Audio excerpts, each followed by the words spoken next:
Sweet Mother Michigan, Father Superior, coming down from Mackinac and Sault Ste. Marie. Blue water Huron rolls down to Lake Erie, falls into Ontario and runs on out to sea.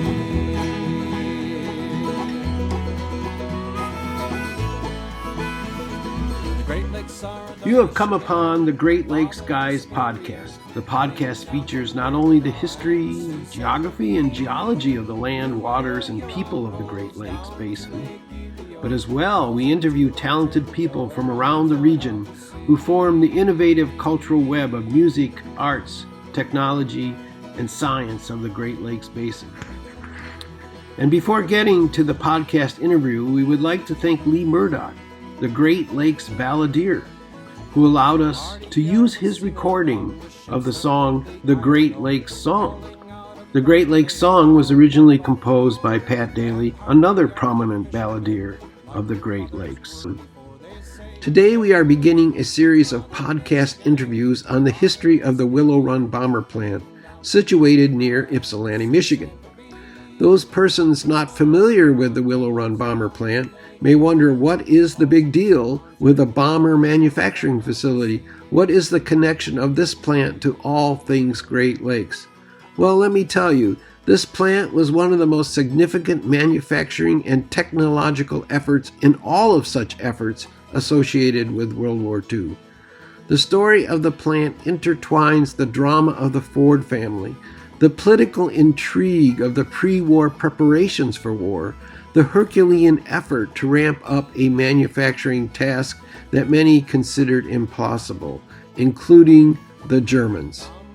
We plan to have 4 podcasts that we hope will give listeners a broad view of the history of the plant. We hope to place the plant in the context of its time.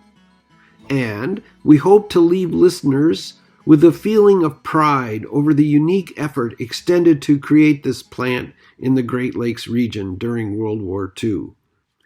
To this end, today we interview Karl Schmid. Karl is a docent of the Michigan Flight Museum. Karl is a historian whose expertise, among many topics, is in the history of the Willow Run Bomber Plant, with its inextricable connection with the Ford Motor Company. Karl obtained his M.A. in World War II studies from Arizona State University in conjunction with the National World War II Museum. We welcome Karl to the podcast. Today we're going to discuss the birth of the Willow Run Bomber Plant, one of the most significant wartime accomplishments, I think, World War II accomplishments. So Karl's going to tell us how the plant came to be, why it came to be here in Ypsilanti, Michigan, say, and not in the city of Detroit or nearer to the city of Detroit, and how this all fit in with the wartime effort and what a humongous effort it was to create this plant and to create the bombers that came out of it. Okay, so Karl, where shall we begin? Probably a little background is in order with the Ford family, and then also the property, and as you mentioned, the politics and things that were involved. I think there's probably a misconception out there that the Willow Run Bomber Plant and the B-24 Liberators that came from it were kind of the first attempt at building airplanes by Ford Motor Company and the Ford family. That would be incorrect. The Fords played around with airplanes in the 1920s to a degree, and then they actually got into more of a manufacturing situation. Something else as far as background goes to why it happened and how it happened, it really needs you need to focus on and look at Edsel Ford.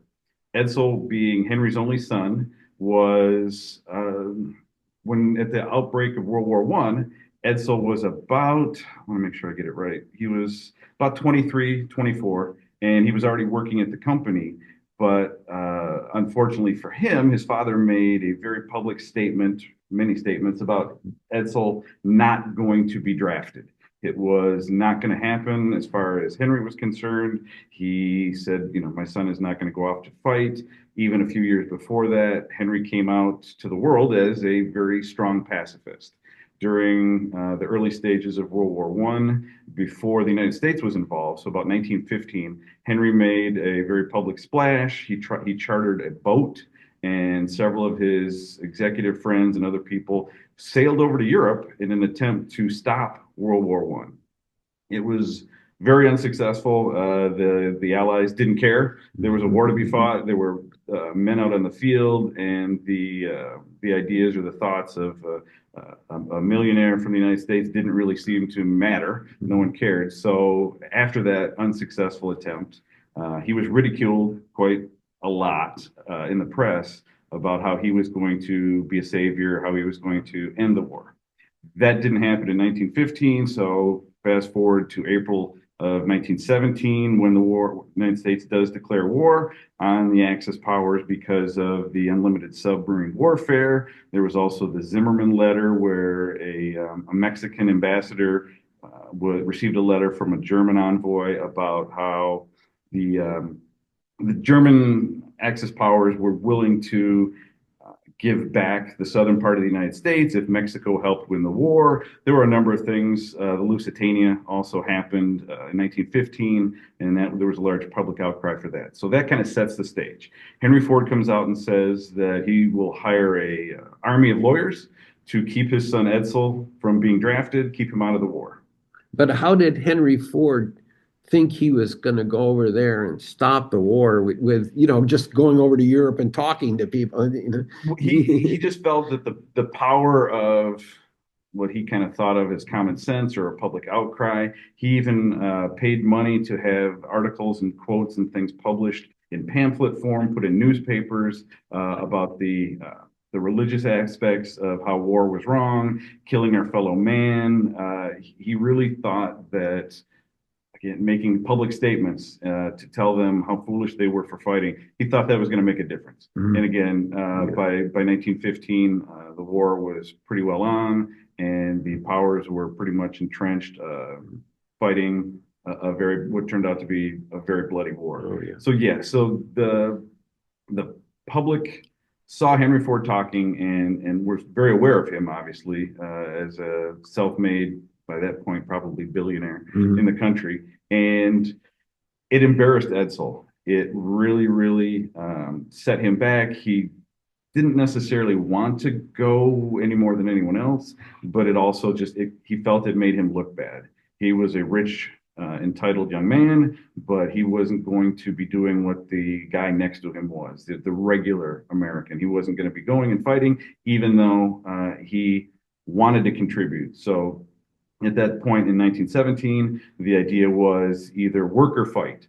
That was a very big public push that you will either go fight as an American soldier or you will somehow wind up working in a factory trying to forward the American effort. He was already an executive as far as production and things like that within the Ford company.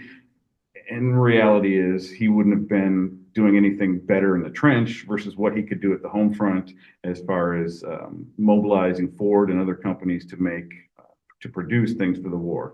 And a different example would have been Major League Baseball. You had people like Ty Cobb, Christy Mathewson, who wound up in the Army and actually went overseas. Babe Ruth winds up in a shipyard doing his part after a little bit of some publicity on his part. So those guys got the message, work or fight. Edsel Ford winds up just kind of gearing the family business towards what can be done. Can they make armor? Can they produce things for the war effort? They actually don't do a whole lot. Ford Motor Company, the war was over reasonably quickly. They did start producing what were called Liberty engines, which were going to be airplane engines. However, by that point, the Allies were using either French or British aircraft during the war, so those weren't even really needed.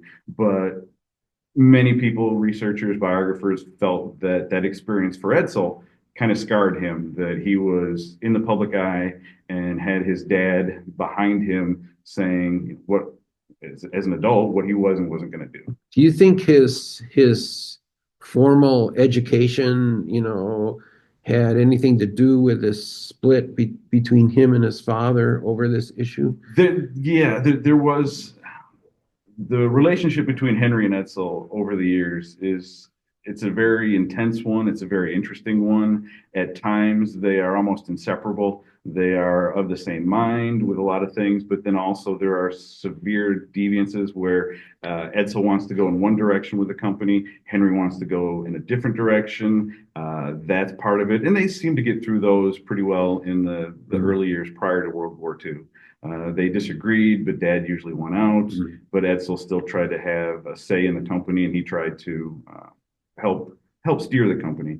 The other part that was a significant difference between the two of them, Edsel seems more of a well-rounded person, a more cosmopolitan person. He enjoys the arts. He's on many boards for many museums. He's part of many different charities. He has friends in many different walks of life, and that doesn't seem to be the same as his father. His father did have many friends, of course, Thomas Edison and people like that, but it doesn't seem that Henry had such a wide view of the world. He was interested in producing Model Ts. In his spare time, he and Edison and Firestone and some of the other guys went off on very famous camping trips, things like that. And if you've been down the road to the Henry Ford Museum, you certainly would have seen some of those exhibits. And Edsel went to parties. He did once or twice drink. He did once or twice smoke. And those were things that Henry was very much against and not a party to. So, yeah. So they're father-son, and they're very close. And the Ford Motor Company was to both of them, the be-all, end-all. It was their thing. It was a world-changing institution, which it certainly was. Yet, in other areas, Edsel was a stark contrast to his dad. Now, I think there was some dynamic between Edsel and his mother also. Is that correct?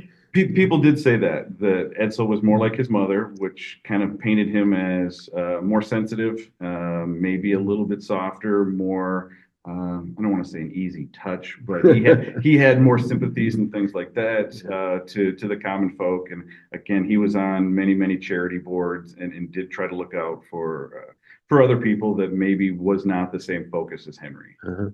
Now, I think I also read that Edsel tried to start his own, not his own, but as one of his projects at the Ford Motor Company, an airline business. Is that true? That is true. And again, that's why I said that the production of the B-24 Liberator was not the Ford Motor Company's first entry into aviation. Yes, in the mid-1920s, the company, Ford Motor Company, purchases a local airplane manufacturing stout metal airplane, and because the Stout was constantly in debt or they had money issues, Ford did not, so they buy it, and so from about 1925 on, they are into aviation, and one of the byproducts of that was eventually the Ford Trimotor. Ford Trimotor was a very, very close copy of Anthony Foker's airplane, and that is not a coincidence. There was an incident where Anthony Foker was post-World War I, and for those that may not know, Anthony Foker was a Dutch airplane manufacturer, and he built up a pretty big fortune during World War I. Although he was Dutch, he worked for the Germans, so Dutch versus Deutsch was a little bit confusing. So Fokker was very quick to point out that he was Dutch, he was not German. But during World War I, he was very successful in building airplanes of different kinds and a number of innovations for the Axis powers in the war. War's over, he had lost his fortune and then started up again. So at one point he has a tri-motor aircraft, which was made primarily out of wood, brings it over to the United States. There's some manufacturing going on here in the United States, but Ford sees it. And when he comes to visit Henry Ford, Ford's photographers, Ford's engineers get up close and personal with the aircraft. And lo and behold, not too much later, the Ford company starts producing an aircraft that looks, like I said, remarkably similar to the Fokker aircraft. However, this one is out of aluminum. It's a metal aircraft, and it is very successful as far as what it's designed to do. It becomes eventually, in late 1920s, a kind of the leading cargo and the leading passenger aircraft available in the United States. Oh, I didn't know. Okay, leading passenger. Okay. They're in, as far as aviation goes, Yeah. sometimes it's hard to keep track, but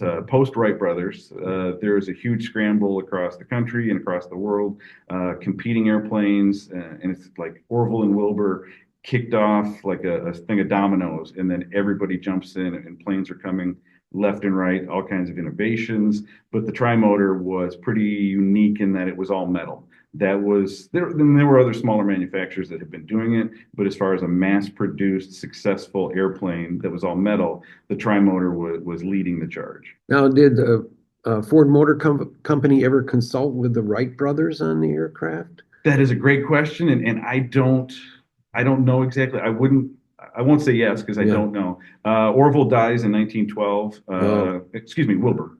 Got it backwards. Wilbur dies in 1912. Orville is very heavily involved in lawsuits and things like that, and also trying to develop more planes. I don't know of an instance where they did then. Later on in the 1930s, there's a relationship that develops between the Ford family and Orville Wright, which I'm leaping around here. Yeah, I apologize for that.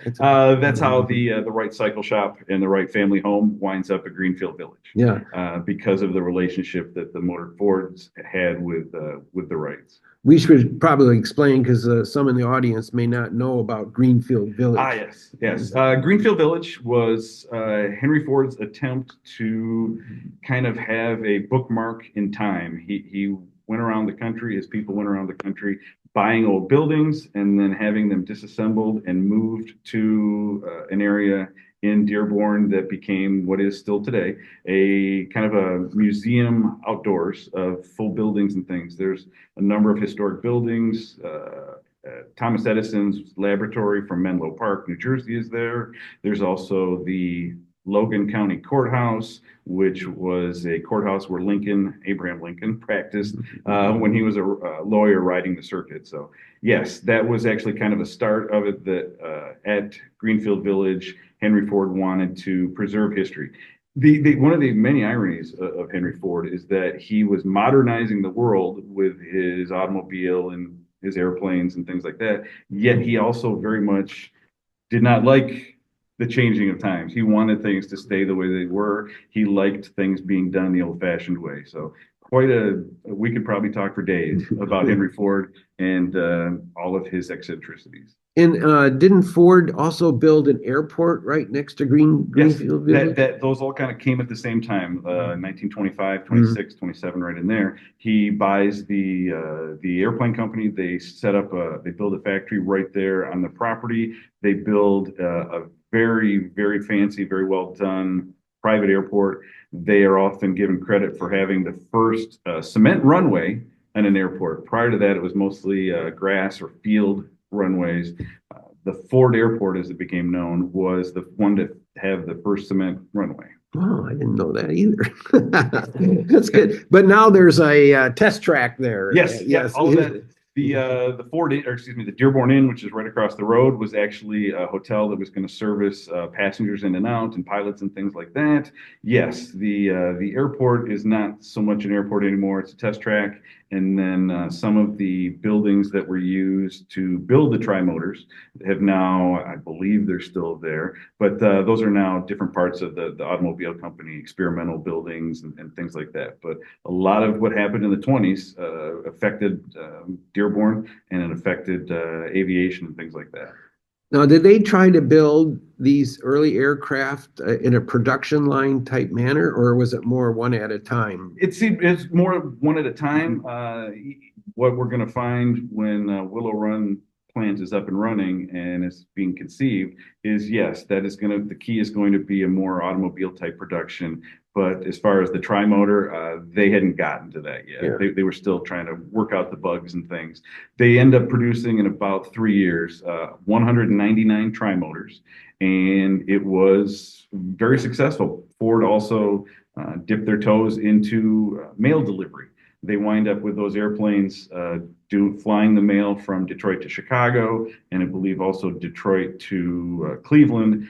It became airmail. It was actually invented. They got a contract with the federal government to do that, and they used their planes to to carry that out. Now, did this expertise that they developed at this time, did any of that carry over into the late 30s when they were starting the plant here, or were those people kind of all gone by then? I'm not sure about the specific engineers that Hmm. would have been employed in the 20s and then again at the Willow Run plant, but it seems like it ended abruptly as far as the Ford Motor Company's involvement in aviation.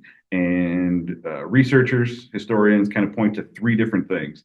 The One of the other things that Ford did was they kind of toyed, and I don't mean it in a negative way, but they kind of toyed around with small individual aircraft, and with the thought that long term, had it continued, and Ford stayed in aviation at that point, that the idea where every household has a Model T, and that's where his millions and billions came from. Yeah. The idea was long term, perhaps every house would also have a small single person aircraft. And so they had some of those that they were building, smaller ones, and those never went into mass production. They kind of, again, were experimental. 1927, one of Ford's close employees, he winds up with one of those airplanes, and he's going to fly it from Michigan to Florida, just to go down there, but also to set a record for like nonstop flight, long distance flight for a smaller single engine, single person aircraft. Unfortunately, when he gets down to Florida, he winds up crashing into the ocean. The plane is recovered. His body is never recovered. That person was close to Henry Ford, so that seemed to possibly change Henry Ford's mind. Same time, a little bit within a year or two after that as well, the Great Depression comes along, and where they had been selling quite a few tri-motors to other companies in the 1927, 1928. By the time the Great Depression hits, sales drop through the basement. People aren't buying airplanes. They're not going to do that anymore for a while because of the uncertainty with the national economy. That happens. So that's number two. And what seems to be the third strike is a person we haven't mentioned yet, but one of Ford's chief engineers, a man named Charlie Sorensen, also known as Cast Iron Charlie. He was step by step in lockstep with Henry Ford about production of the Model A, the Model T, the Rouge plant, and those kind of things. For some reason, and he writes about it a little bit in his own book, but others have commented on it. He just wasn't a real fan of aviation. He was not very enthusiastic about it. So those things seem to combine, and I would think economically the Depression would have had the biggest effect on it.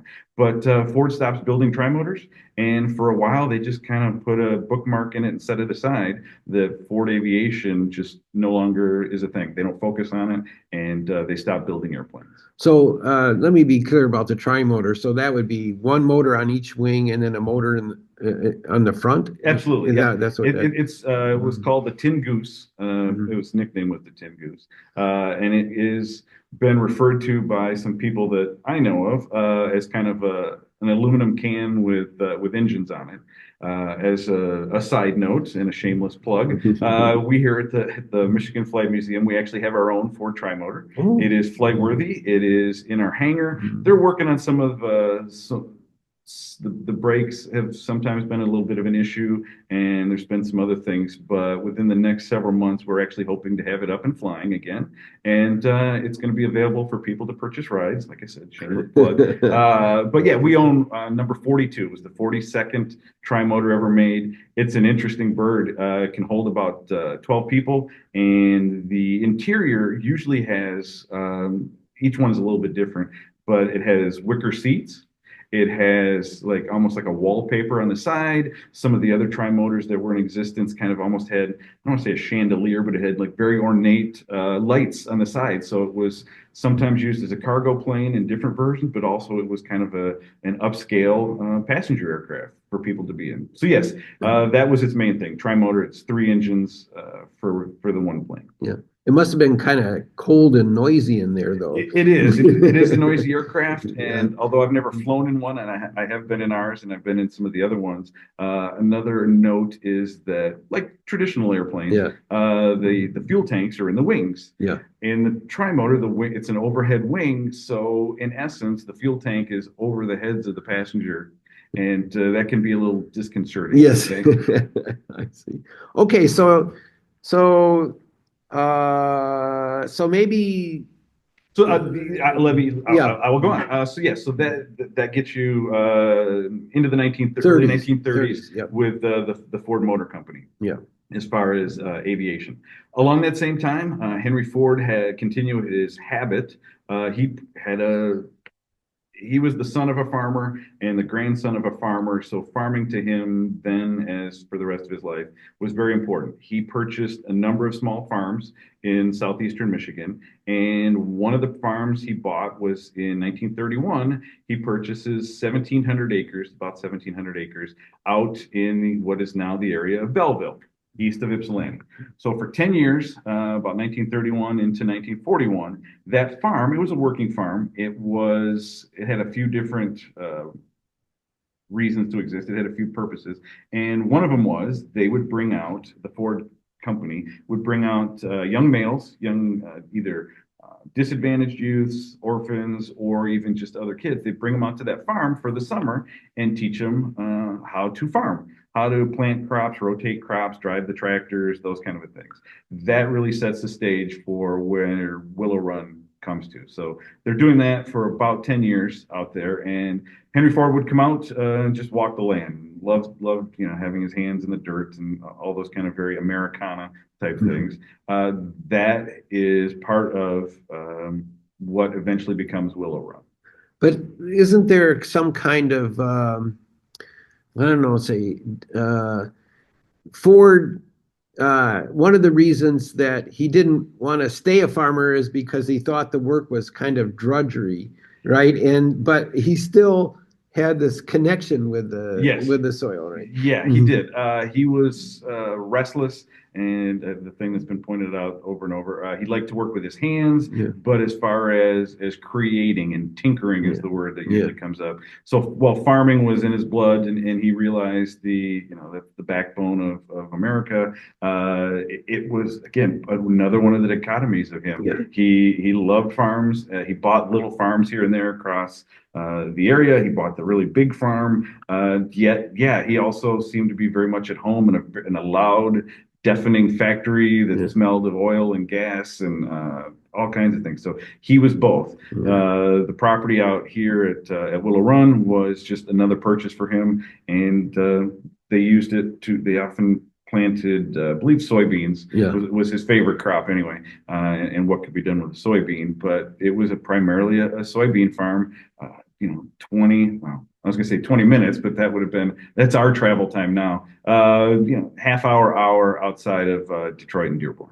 Yeah, I live in Saline, and apparently Ford set up a manufacturing plant there to make plastics from soybean. That's what story I've heard, and so to this day, around Saline, there are a multitude of soybean farmers, and there is still Ford. Well, it's not a Ford plant anymore. I'm not sure who owns it. Good point. Yeah, on Michigan Ave. I'm not sure who owns that one this week. Yeah, it's maybe Stellantis. I'm not sure, but some European manufacturer now owns that plant. And Ford had an enormous impact in many different ways that you don't think about, and I would suggest to you that farming was one of them. And the Henry Ford Museum, or I think they've changed their name as well. The Ford, the Ford. They some of their early exhibits up to this day are just combines and reapers and tractors and every possible thing you could think of. And Henry set out to do that as well. He specifically went around the country buying old pieces of furniture, old equipment, because he wanted to preserve that, put them in the museum. But if you pulled it out of him, I think his first love would probably was and would always been farming, and been out in the middle of nowhere walking his soybean fields. That's kind of how I picture it. That's how I have it in my head. Okay, so during this time now, say from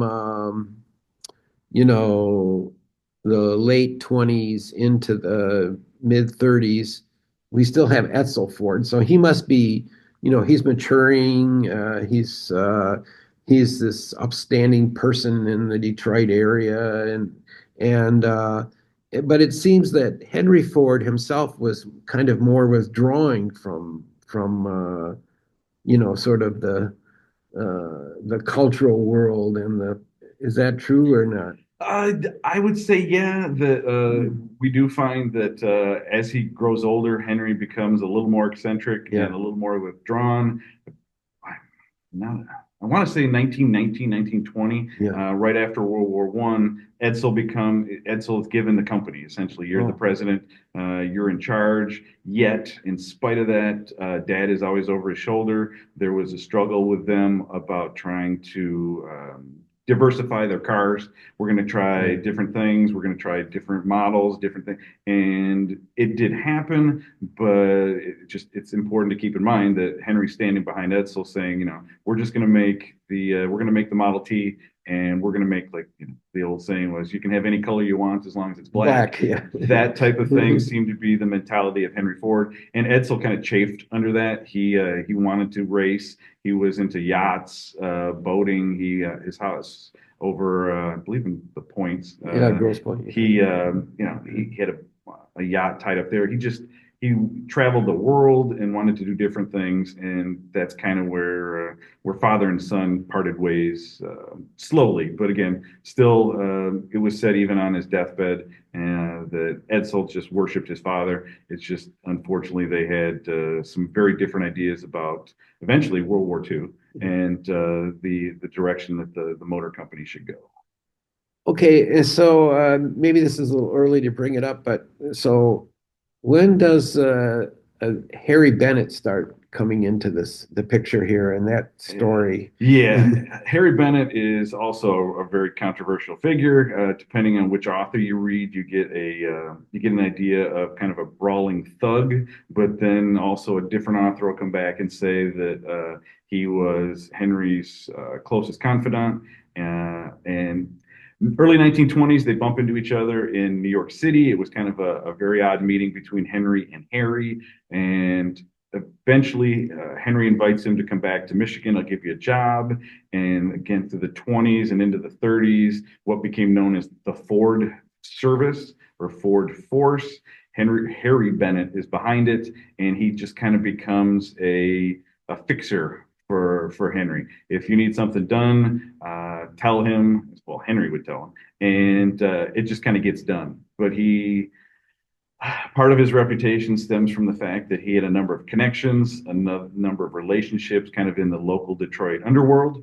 He knew quite a few called mobsters and things like that, and he leveraged it all to his advantage. If something needed to get done, he knew the people to do it. Bennett, that is. And what is sad to me is towards the end, because of Henry's changing outlook, things like that, Harry actually becomes closer to Henry than his own son Edsel, and that really is kind of a modern day tragedy when it goes. But yes, in the 20s he shows up and then slowly starts gaining power. At one point, it's claimed that the Ford service is the largest private police force in the world.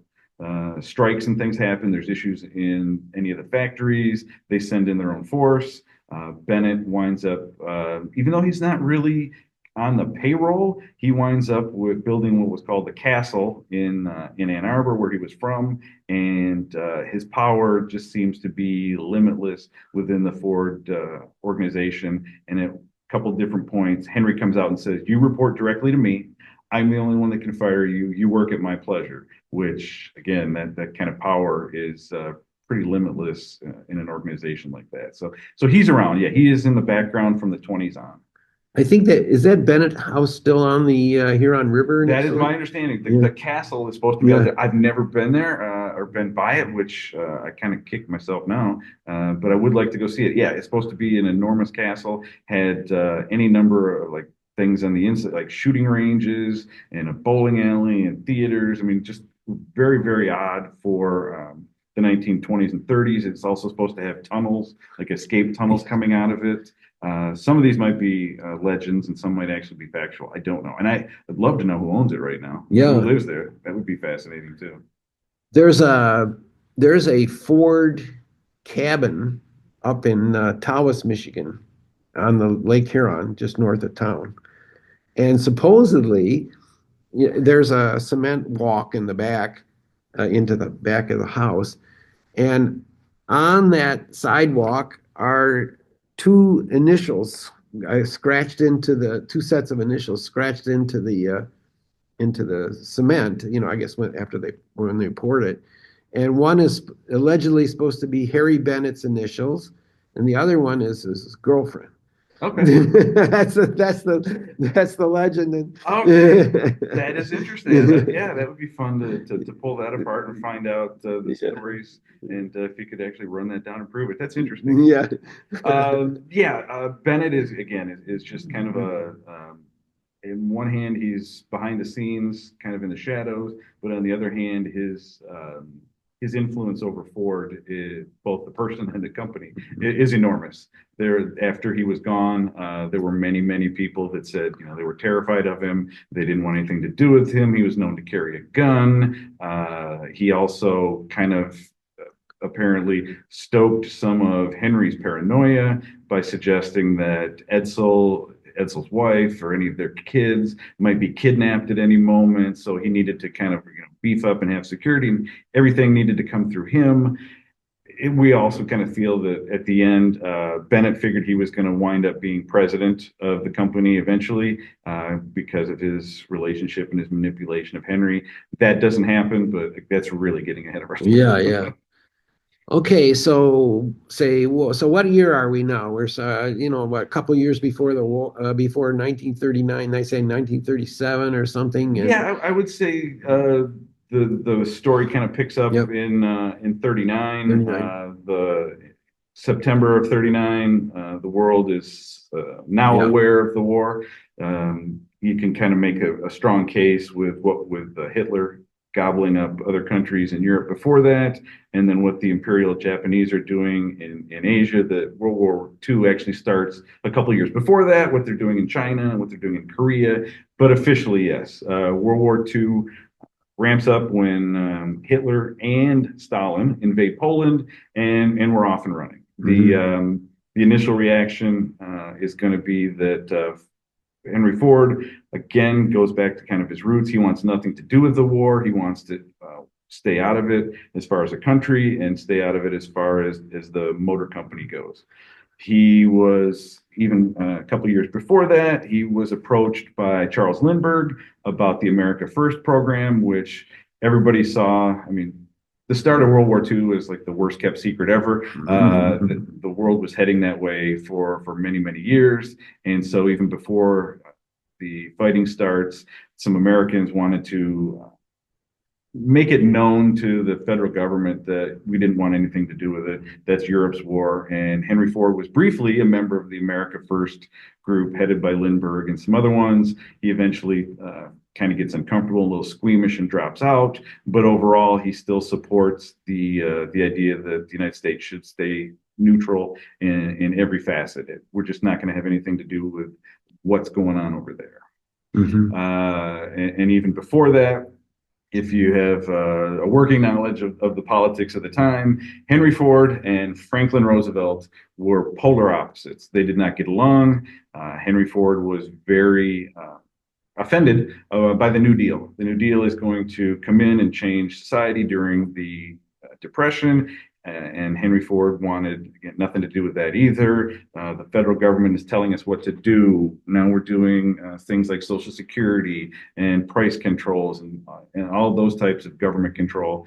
Henry Ford felt that those were reaches, and so late 1930s, he very much dislikes President Roosevelt, and they're not friends in any shape or form. There was FDR invites him to Washington for a meeting, and he originally says he's not going to go. I don't want to talk to that man. Then he does go. The meeting is pretty non-committal, and I think more than anything else, it probably cemented them as adversaries than anything else prior to the war. So at this meeting, did Roosevelt talk to Ford about the coming of the war and what might be necessary? There wasn't an actual record kept of it, but I think that was part of it. And also, my assumption, knowing President Roosevelt, was probably an attempt at some cajoling, come on Yeah. board, support the New Deal. We've got millions of people out of work, that type of thing, and it didn't seem to stick. They did not see eye to eye. Yeah. Okay. So the war starts, 1939. Yeah. President Roosevelt puts together another alphabet soup worth of federal bureaucracies, things like that, to try to get the country moving towards mobilization. 1940, the Selective Service Act starts, so men are drafted into service. It's going to be more of a National Guard type situation early on, limited couple year enlistment period, but everybody has to register for it because again, the war clouds are coming or they're forming, and it looks somehow the United States is going to get involved in the war. I don't think any person living at the time would have legitimately thought that that we're going to stay out of it 100%. But that starts in 1940. Something else that's going on is they start mobilizing some of the manufacturing capabilities. 1940. I think it was the spring of 1940, the British government, through our federal government, approaches Ford Motor Company to ask them to build airplane engines. It is the Merlin engine that eventually wins the fame in the Spitfire British aircraft fighter plane and helps win the Battle of Britain and so forth. The British, like anyone else, are fighting a two-front war along with the French. They're in the Pacific fighting the Japanese, and they're in Europe fighting Hitler. They can produce some things, but they can't fight a two-front war and produce enough weapons to fight it with. So they turn to the United States. Can you build us aircraft engines? That request goes from the British to the federal government to the Ford Motor Company. Edsel gets the request. He takes it to Dad and says, look, they want us to build 9,000 engines for British aircraft, and we're going to actually divide it up. We're going to have, I believe it's 3,000 for the British, 6,000 for us. And can we do that? Let's do that, Dad. Initial response from Henry is, okay, yeah, let's do that. We'll make them for us, for our own preparedness, for our own self-defense. But I don't want anything going off to war. I don't want to be more of the aggressor. So it was going to be 9,000, then it's going to be 3,000, and there's a huge publicity campaign about Ford is in. We're doing this. We're helping out. We're helping our allies. And FDR is off to the side clapping. Thank you, Ford. Thank you, Edsel. One day before the project actually even starts, Henry Ford changes his mind. No, we're not doing it. I want nothing to do with it. I don't want to be in this. It's only going to be a warmongering type situation. I refuse. Stop. Edsel is crushed. If for no other reason, he thought that this was going to be the way in for them to be involved and help the country, but also on a personal level, it's a humiliation. He had worked this out. It was again publicized tremendously, and now Dad says no, we can't do it. So he has to pick up the phone and call Washington and say, Dad changed his mind. We're not doing it. Eventually, the Packard company winds up building those aircraft engine for the war effort, but spring to midsummer of 1940, the other companies, Cadillac, Chrysler, Packard, Studebaker, all the big ones are starting to gear up and starting to build things for the United States military and things that we're going to actually be given or leased to our British and French allies, but not Ford. Ford is still kind of got the blinders on, just motoring along. That's a good one. They're building passenger cars, and that's what they're going to keep doing. We're just going to keep doing it, and it does kind of give a black eye to the Ford company. Now, did Harry Bennett have anything to do with the decision of the old man to stay out of the war, or did he didn't have any political, leanings or anything like that? I've never seen anything that really described much about Bennett's thoughts one way or the other as far as the war and pacifism or not being involved. Someone within the company and biographers later on made a really good point as far as Bennett goes. Whatever Henry wanted, he told Bennett to do it, and it kind of seemed like Harry Bennett was the was the bad guy. Mm. He was the designated heavy, even if it didn't look so good for the company, yet maybe Henry wanted it to happen. He just pushed it off or had Harry be his bad guy or the heavy as far as getting things done that might be unpleasant.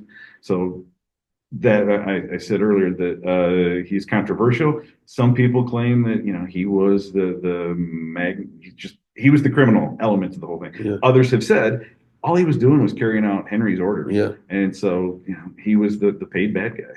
I don't think there was been much written or spoken about whether Bennett cared one way or the other. And wasn't there the confrontation at the Rouge plant? Labor? Yes. Yeah, there was a pretty violent, pretty awful strike, and that was in the effort to organize and to unionize. The Bennett armed any number of strike breakers. They had clubs, weapons, rocks and things, and it got incredibly ugly. People died. There was a bloody standoff at one point. What year would that be? One of them was in 38. 38, yeah. And then once we get into the war, there are some other ones Yeah. that are much shorter, but there were also some pretty violent confrontations. The well-kept or the secret that's out there, from the 30s into the end of World War II, there were thousands of labor strikes in the regular automotive industry, and then when they gear up to do military weapons and things like that. And it kind of paints a different picture when you look at it that at Ford alone, there would be like a half a day strike, there would be a full day strike, there would be a week or so, and it really gives you a different look. The patriotism and America, we're all going to join together and we're going to fight, we're going to win the war, we're going to focus on that. Is there, and it's absolutely truthful. But the other part is, if you worked in the factories, it was a job. You can't buy a loaf of bread with patriotism. Yeah. You can't just tell your landlord, I'm not really getting paid a decent wage, but it's for Uncle Sam kind of a thing. So there were strikes, and a lot of them actually happened, not just Ford, but the other manufacturers as well, in the thousands for the time frame between 1941 and 1945.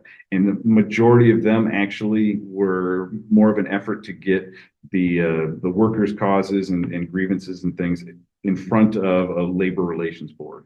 So they would have a really short one, and then the government would come in and try to mediate. But yeah, Harry Bennett had no sympathy for striking workers. His idea again was, I'm gonna bring in my force of thousands, and we're going to beat them over the head. We're gonna drag them out of the factory. We're gonna bring in somebody else to make the cars, and let's move along. He just did not. He was not sentimental. He didn't tolerate things that were going against Ford. Were there any attempts on his life in that time? There was. On Bennett's life. There was. He reported a couple times that he was driving somewhere in his car in downtown Detroit or on his way, and someone shot at his car. He reported that a shotgun blast blew out the window of his car, but he kind of he saw himself. He'd been in the Navy as a teenager. He also had made a name for himself as a kind of a semi-pro boxer. So he was a tough guy. He was, and yet he tried. And again, part of history I love is both sides of it. So he is a tough guy, but he had tattoos up and down his arms, but to kind of fit in a more professional, more upstanding kind of way in the motor company executive role, he always wore long sleeves to try to kind of hide it. So he's tough, but he's also trying to fit in as an executive. And I would say it's because he saw himself eventually winding up as the head of Ford Motor Company. And Edsel Ford must have known that Bennett had these aspirations. Is that correct? Yes. There was really no doubt in Edsel's mind what was going on, and that Edsel felt that Bennett was kind of manipulating his dad behind the scenes. And he just, at the end of Edsel's life, it really became kind of a him or me situation between Bennett and Edsel towards his father. And if he would have continued to push it, seems likely that Henry would have probably chosen Bennett because of the rift that was between them at that point. Wow. And again, that's how sad is that? But that kind of was the way it was. Also, that it's important to note somewhere around the time that Henry decided not to build the aircraft engines for the British, Charlie Sorensen reports in his book, it's a pretty good book, My 40 Years at Ford. In that book, he kind of notes, and I don't know if it was common knowledge, but he believed at the time that Henry was suffering small strokes.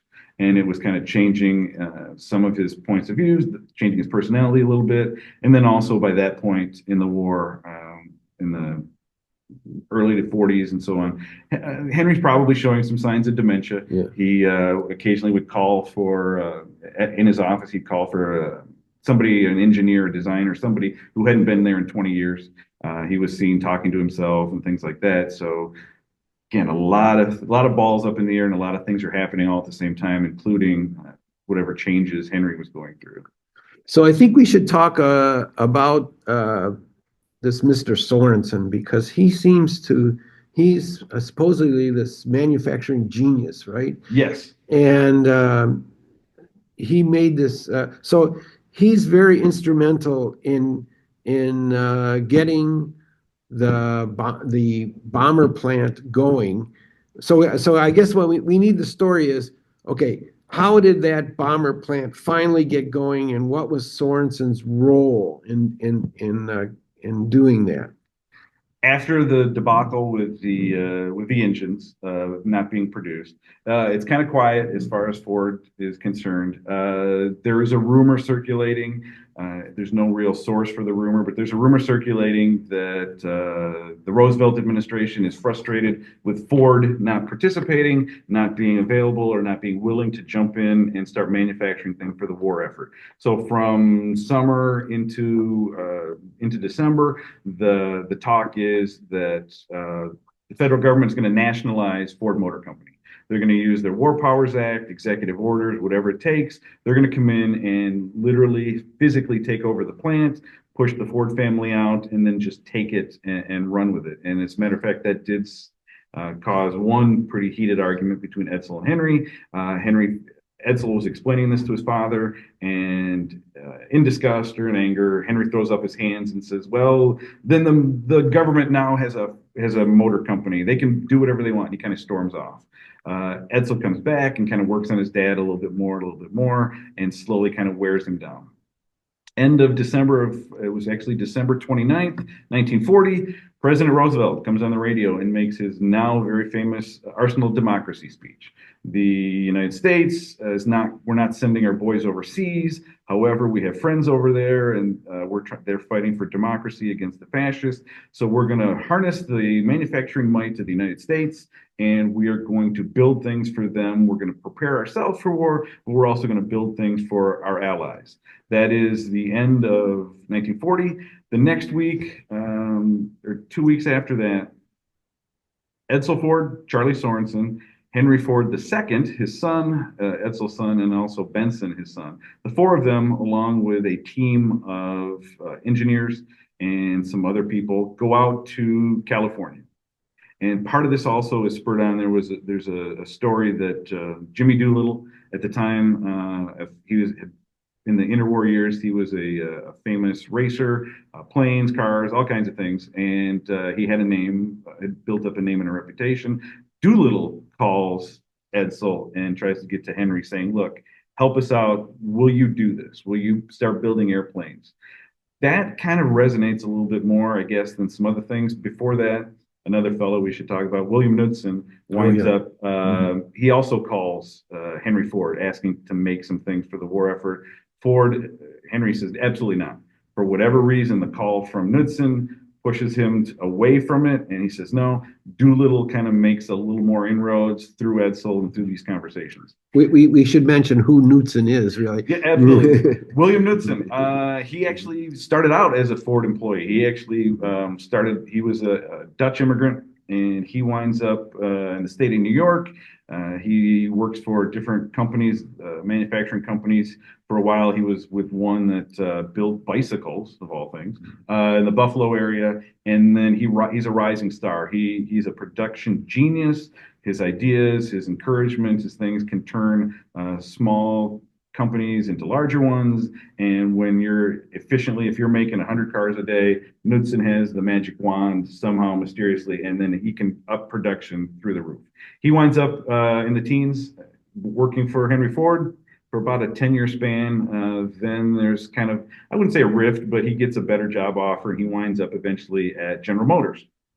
At General Motors, in about a 10-year span, he pushes General Motors past Ford and past Chrysler to be the #1 automobile manufacturer, particularly Chevrolet, in the country. So he's a production genius. 1940, 1941, the Roosevelt administration calls him up and says, "We need you to come to Washington, and we need you to be in charge of war production." By that point, he was an executive. So this is 1930s. He was to 40s. He was making about $500,000 a year. Wow. At that time, yeah. I mean, nowadays that's Musk or Taylor Swift money now. Yeah. I mean, that kind of a thing. So he reluctantly says, okay. He resigns from General Motors and comes to Washington to be in charge of war production. And he was one of the bigger names, but one of the first of the $1 a year man.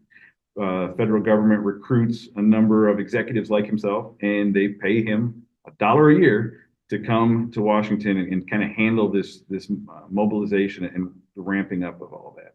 So yes, the United States is still neutral, but it's 1940, it's early 41. Knudsen tries to push Ford into manufacturing something.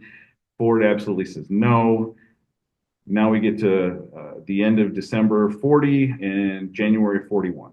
So the call from Doolittle and some other things happen that finds Sorensen, Edsel, and family and some employees out in San Diego at the Consolidated Aircraft. Consolidated Aircraft, yes. Yes, they make their first appearance Yes. In our story. Yes, Consolidated Aircraft, they've been around for a number of years out in San Diego, and probably prior to the B-24, one of their more famous products was what we call the Pan Am Clipper ship. Giant flying boats that were traversing the Pacific like crazy, but they are an enormous aircraft, and it was a luxury aircraft, but it had several distinct features to it, and they were responsible for that one. They also kind of had their eye on other types of flying boats.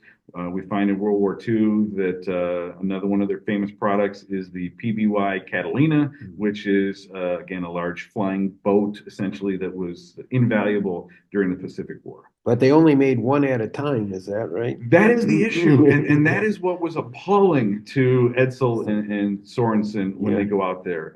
Their manufacturing style was antiquated. It was kind of an artisan situation where they brought in a lot of their parts from other factories, so they had a lot of people making parts for them, which in regular time that can be okay. Time of war, when speed and other things are very valuable, you're going to want to make it faster. We need the parts when we need them. We can't wait for suppliers to do that. So yes, the four of them go out. There's more than that, but the nicer legend has Edsel, his two kids, and Sorensen walking around the plant out in San Diego.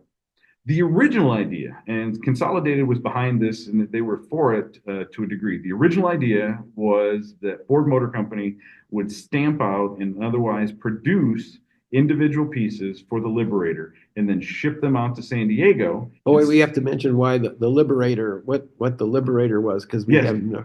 Yes. So they're going to, Consolidated wanted Ford to produce the pieces of the plane for them, ship them out there, then they would still build them. B-24 Liberator had a few different names, a few different versions of it, but essentially it is a heavy 4-engine bomber. It was conceived in about 1939. The Army Air Corps was taking submissions that they wanted to bring in and start building heavy bombers.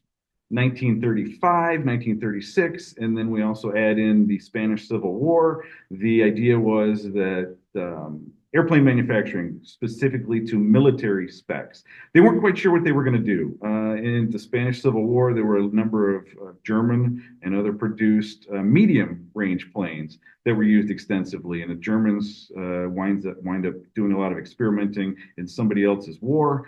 But for a while, the United States Air Forces through the Army, they're not sure which direction they want to go. Do we want big heavy bombers that can fly halfway across the world? Do we want a few of them, or do we want a lot of smaller ones that can travel shorter distance, but we can have a lot? The prototype for the B-17, a very famous plane that plays a large role in World War II.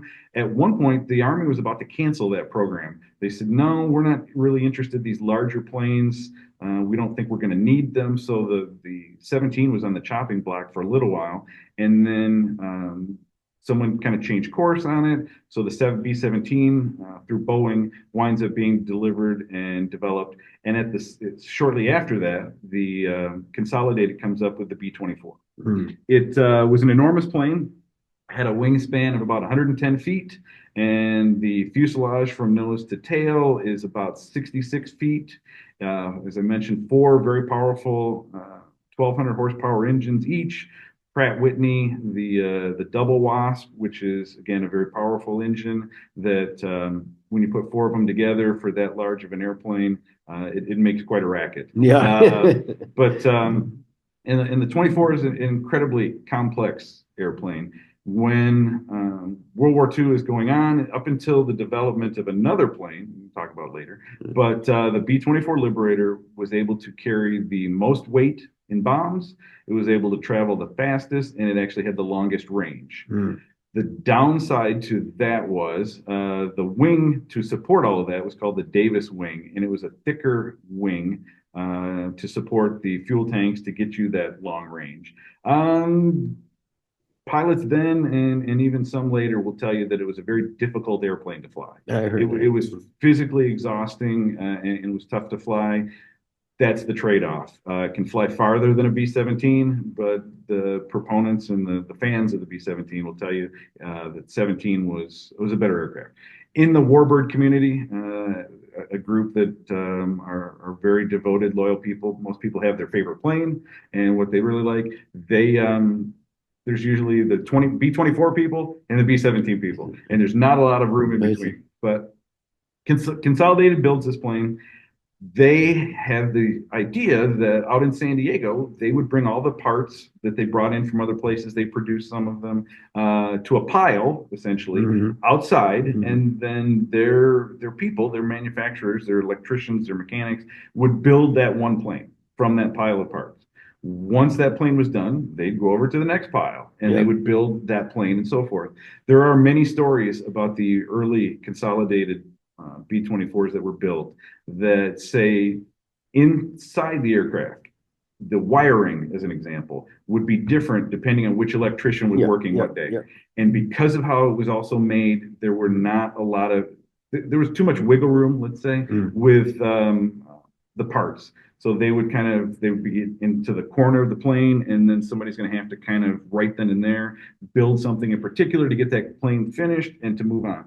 It drove the Ford people when they were out there looking at it. It drove them crazy. That's what I heard. The Sorensen. Yes. Sorensen, who was this also manufacturing genius, is going, I know how to do this, right? I know how to. I know. And the early planes did prove to be a problem. There were no universal replaceable parts. So if you had a problem with the wing or different things on the inside, you get battle damage or whatever. They didn't have a set of or availability of parts to replace that one because that one was handmade by itself. Sorensen, I would imagine probably had a heart attack out in San Diego looking at this. And the other thing, when they were touring the plant, they said, "Let us see your blueprints. Show us your manufacturing, your sketches and things like that." They had some, they didn't have all of them, and some of the changes that they would make building each plane, they didn't record it, they didn't write it down. And again, this was just not the way you made anything, and it certainly did not represent how the Ford Motor Company would make cars. The first Model T should be exactly the same as the last Model T. That was not what was happening. So yes, they realized that All these planes had the potential to be great war aircraft. They were making about 4 to 5 a week. And some more legends kick in because depending on the research and who you talk to. But at that point, Sorensen goes back to his hotel room that night in San Diego, and on a paper placemat from the restaurant, sketches out what he claims would be a brand new, freshly built airplane factory back here in Michigan. And when they were up and running, when they were ready to go, that aircraft factory would be able to turn out 1 bomber an hour. Yeah, geez. And that's pretty bold claim at that. It really is. And as a matter of fact, he got ridiculed for that. Yeah. The pinnacle of airplane manufacturing at that time was Germany. They were able to turn out planes better, faster, and more of them, and they were deadly. And eventually, they wind up with the first working jet aircraft. But yes, the German high command and the German public and newspapers ridiculed this statement from Edsel and Sorensen, saying it's absurd. There's no way you can do that. It's just not going to happen. And they were laughed at. There are some other legends and tales that didn't exactly happen that way, that Sorensen did not sketch it out, but he said later that's kind of how it happened. Some of these stories, and we'll find some other ones inside the plant, there's competing legends. And I love that because it's open for interpretation. And then you can also see what was happening at the time, that there's a rush to start building planes, and we're going to make this claim and we're going to say that, and we're going to go off and do something spectacular. And it does. It only increases the legend and the great stories about the plant and the bomber. So I think we'll end the first interview here, maybe to say that I think that when Sorensen made that proposal, the federal government said, do it, right? Yes. At the time, the federal government was kind of handing out money right and left. And they said, okay, if you can do that, we will give you a $200 million contract to start building those bombers. And as far as the factory, and we can talk more later about the factory, but the Ford Motor Company, he immediately, out of their own pocket, invest the first $50 million to build the factory. And we'll find out where the factory goes and all that as well. Okay, so that'll be our second interview, and I think this is a good place to start because we've set the stage now for this factory, and then the struggles that go on for the next few years. It does, and it's not instant airplane by any stretch of the imagination. Okay, well, thank you very much, and we'll continue this story. I think it's a compelling story. Thank you. Yeah, my pleasure. All right, here we go. Okay, thank you. Today, we wish to thank historian Karl Schmid for treating us to a thoughtful and informative interview as to the beginnings of the Willow Run Bomber Plant. We plan to have Karl back a second time to finish up this story of the creation and subsequent operation of the bomber plant during World War II. Before I started looking into this subject, I know I was certainly unaware of all the dramatic history associated with the bomber plant, which was just down the road from my home, so to speak. We can see that before the U.S. entered World War II, there were great efforts made to prepare for the war, and the Willow Run Bomber Plant was a prime example. Our next podcast will be with Sue Murray. Sue is one of the women who plays as Rosie the Riveter at the Yankee Air Museum. Sue will teach us about the life of the women who worked as laborers at the bomber plant, where up to 40% of the workforce there during the war were women.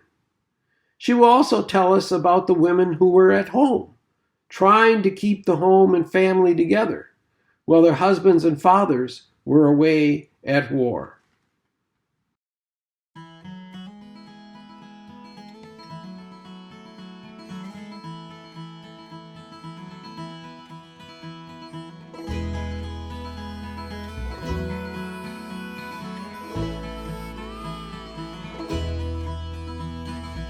Sweet Mother Michigan, Father Superior, coming down from Mackinac and Sault Ste. Marie. Blue water Huron rolls down to Lake Erie, falls into Ontario and runs on out to sea.